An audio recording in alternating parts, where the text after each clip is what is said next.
बंधुओं नमस्कार। कल की वीडियो में आपने ब्रह्मचर्य और वानप्रस्थ आश्रम के नियमों के विषय में सुना और आज यहाँ पर इस श्रीमद् भागवत में देखिए आगे क्या कहते हैं यदि धर्म का निरूपण और अवधूत प्रहलाद के संवाद के बारे में। तो नारद जी कहते हैं कि धर्मराज, यदि वानप्रस्थि में ब्रह्म विचार का सामर्थ्य हो तो शरीर के अतिरिक्त और सब कुछ छोड़कर वह संन्यास ले ले तथा किसी भी व्यक्ति, वस्तु, स्थान और समय की अपेक्षा न रखकर एक गांव में एक ही रात ठहरने का नियम लेकर पृथ्वी पर विचरण करे। यदि वह वस्त्र पहने तो केवल कौपीन, जिससे उसके गुप्त अंग ढक जाएं, और जब तक कोई आपत्ति न आवे तब तक दंड तथा अपने आश्रम के चिन्हों के सिवा अपनी त्यागी हुई किसी भी वस्तु को ग्रहण न करे। सन्यासी को चाहिए कि वह समस्त प्राणियों का हितैषी हो, शांत रहे, भगवत प्रायण रहे और किसी का आश्रय न लेकर अपने आप में ही रमे एवं अकेला ही विचरे। और आगे कहते हैं कि इस संपूर्ण विश्व को कार्य और कारण से अतीत परमात्मा में अध्यस्त जाने और कार्य कारण स्वरूप इस जगत में ब्रह्म स्वरूप अपने आत्मा को परिपूर्ण देखे। आत्मदर्शी सन्यासी सुषुप्ति और जागरण की संधि में अपने स्वरूप का अनुभव करे और बंधन तथा मोक्ष दोनों ही केवल माया है, वस्तुतः कुछ नहीं, ऐसा समझे। न तो शरीर की अवश्य होने वाली मृत्यु का अभिनंदन करे और न निश्चित जीवन का। केवल समस्त प्राणियों की उत्पत्ति और नाश के कारण काल की प्रतीक्षा करता रहे। असत्य अनात्म वस्तु का प्रतिपादन करने वाले शास्त्रों से प्रीति न करे। अपने जीवन निर्वाह के लिए कोई जीविका न करे। केवल वाद विवाद के लिए कोई तर्क न करे और संसार में किसी का पक्ष न ले। शिष्य मंडली न जुटावे, बहुत से ग्रंथों का अभ्यास न करे, व्याख्यान न दे और बड़े बड़े कामों का आरंभ न करे। शांत, समदर्शी एवं महात्मा सन्यासी के लिए किसी आश्रम का बंधन धर्म का कारण नहीं है। वह अपने आश्रम के चिन्हों को धारण करे चाहे छोड़ दे। उसके पास कोई आश्रम का चिन्ह न हो परंतु वह आत्मानुसंधान में मग्न हो तो अत्यंत विचारशील, परंतु जान पड़े पागल और बालक की तरह। वह अत्यंत प्रतिभाशील होने पर भी साधारण मनुष्य की दृष्टि से ऐसा जान पड़े मानो कोई गूंगा है। युधिष्ठिर, इस विषय में महात्मा लोग एक प्राचीन इतिहास का वर्णन करते हैं। वह है दत्तात्रेय मुनि और भक्तराज प्रहलाद का संवाद। एक बार भगवान के परम प्रेमी प्रहलाद जी कुछ मंत्रियों के साथ लोगों के हृदय की बात जानने की इच्छा से लोकों में विचरण कर रहे थे। उन्होंने देखा कि सह्य पर्वत की तलहटी में कावेरी नदी के तट पर पृथ्वी पर ही एक मुनि पड़े हुए हैं। उनके शरीर की निर्मल ज्योति अंगों के धूली धूसरित होने के कारण ढकी हुई थी। उनके कर्म, आकार, वाणी और वर्ण आश्रम आदि के चिन्हों से लोग यह नहीं समझ सकते थे कि वे कोई सिद्ध पुरुष हैं या नहीं। भगवान के परम प्रेमी भक्त प्रहलाद जी ने अपने सिर से उनके चरणों का स्पर्श करके प्रणाम किया और विधि पूर्वक उनकी पूजा करके जानने की इच्छा से यह प्रश्न किया। प्रहलाद जी पूछते हैं कि भगवान, आपका शरीर उद्योगी और भोगी पुरुषों के समान हष्टपुष्ट है। संसार का यह नियम है कि उद्योग करने वालों को धन मिलता है, धन वालों को ही भोग प्राप्त होता है और भोगियों का ही शरीर हष्टपुष्ट होता है और कोई दूसरा कारण हो तो हो नहीं सकता। भगवान, आप कोई उद्योग तो करते नहीं, यूं ही पड़े रहते हैं, इसलिए आपके पास धन है नहीं, फिर आपको भोग कहाँ से प्राप्त होंगे? ब्राह्मण देवता, बिना भोग के ही आपका यह शरीर इतना हष्टपुष्ट कैसे है? यदि हमारे सुनने योग्य हो तो अवश्य बतलाइए। आप विद्वान, समर्थ और चतुर हैं। आपकी बातें बड़ी अद्भुत और प्रिय होती हैं। ऐसी अवस्था में आप सारे संसार को कर्म करते हुए देखकर भी समभाव से पड़े हुए हैं, इसका क्या कारण है? नारद जी कहते हैं, धर्मराज, जब प्रहलाद जी ने महामुनि दत्तात्रेय जी से इस प्रकार प्रश्न किया तब वे उनकी अमृतमयी वाणी के वशीभूत हो मुस्कुराते हुए बोले और दत्तात्रेय जी ने कहा, दैत्यराज, सभी श्रेष्ठ पुरुष तुम्हारा सम्मान करते हैं।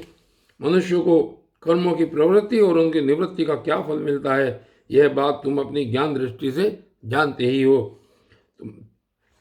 तुम्हारी अनन्य भक्ति के कारण देवादिदेव भगवान नारायण सदा तुम्हारे हृदय में विराजमान रहते हैं और जैसे सूर्य अंधकार को नष्ट कर देते हैं वैसे ही वे तुम्हारे अज्ञान को नष्ट करते रहते हैं। तो भी प्रहलाद, मैंने जैसा कुछ जाना है उसके अनुसार मैं तुम्हारे प्रश्नों का उत्तर देता हूँ, क्योंकि आत्मशुद्धि के अभिलाषियों को तुम्हारा सम्मान अवश्य करना चाहिए। प्रहलाद जी, तृष्णा एक ऐसी वस्तु है जो इच्छा अनुसार भोगों के प्राप्त होने पर भी पूरी नहीं होती। उसी के कारण जन्म मृत्यु के चक्कर में भटकना पड़ता है तृष्णा ने मुझसे न जाने कितने कर्म करवाए और उनके कारण न जाने कितनी योनियों में मुझे डाला। कर्मों के कारण अनेकों योनियों में भटकते भटकते देववश मुझे यह मनुष्य योनि मिली है, जो स्वर्ग मोक्ष त्रियज्ञ योनि तथा इस मानव देह की भी प्राप्ति का द्वार है। इसमें पुण्य करे तो स्वर्ग, पाप करे तो पशु पक्षी आदि की योनि, निवृत्त हो जाए तो मोक्ष, और दोनों प्रकार के कर्म किए जाएं तो फिर मनुष्य योनि की ही प्राप्ति हो सकती है। परंतु मैं देखता हूं कि संसार के स्त्री पुरुष कर्म तो करते हैं सुख की प्राप्ति और दुख की निवृत्ति के लिए, किंतु उसका फल उल्टा होता ही है और वे दुख में पड़ जाते हैं। इसलिए मैं कर्मों से उपरत हो गया हूँ। सुख ही आत्मा का स्वरूप है। समस्त चेष्टाओं की निवृत्ति ही उसका शरीर, उसके प्रकाशित होने का स्थान है। इसलिए समस्त भोगों को मनोराज्य मात्र समझकर मैं अपने प्रारब्ध को भोगता हुआ पड़ा रहता हूँ। मनुष्य अपने सच्चे स्वार्थ अर्थात वास्तविक सुख को, जो अपना स्वरूप ही है, भूलकर इस मिथ्या द्वैत को सत्य मानता हुआ अत्यंत भयंकर और विचित्र जन्मों और मृत्यु में भटकता रहता है। जैसे अज्ञानी मनुष्य जल में उत्पन्न तिनके और सेवार से ढके हुए जल को जल न समझकर जल के लिए मृत तृष्णा की ओर दौड़ता है, वैसे ही अपनी आत्मा से भिन्न वस्तु में सुख समझने वाला पुरुष आत्मा को छोड़कर विषयों की ओर दौड़ता है। प्रहलाद जी, शरीर आदि तो प्रारब्ध के अधीन है। उनके द्वारा जो अपने लिए सुख पाना और दुख मिटाना चाहता है, वह कभी अपने कार्य में सफल नहीं हो सकता। उसके बार बार किए हुए सारे कर्म व्यर्थ हो जाते हैं।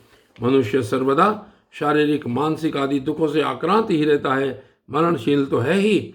यदि उसने बड़े श्रम और कष्ट से कुछ धन और भोग प्राप्त कर भी लिया तो क्या लाभ है। लोभी और इंद्रियों के वश में रहने वाले धनियों का दुख तो मैं देखता ही रहता हूँ। भय के मारे उन्हें नींद नहीं आती, सब पर उनका संदेह बना रहता है।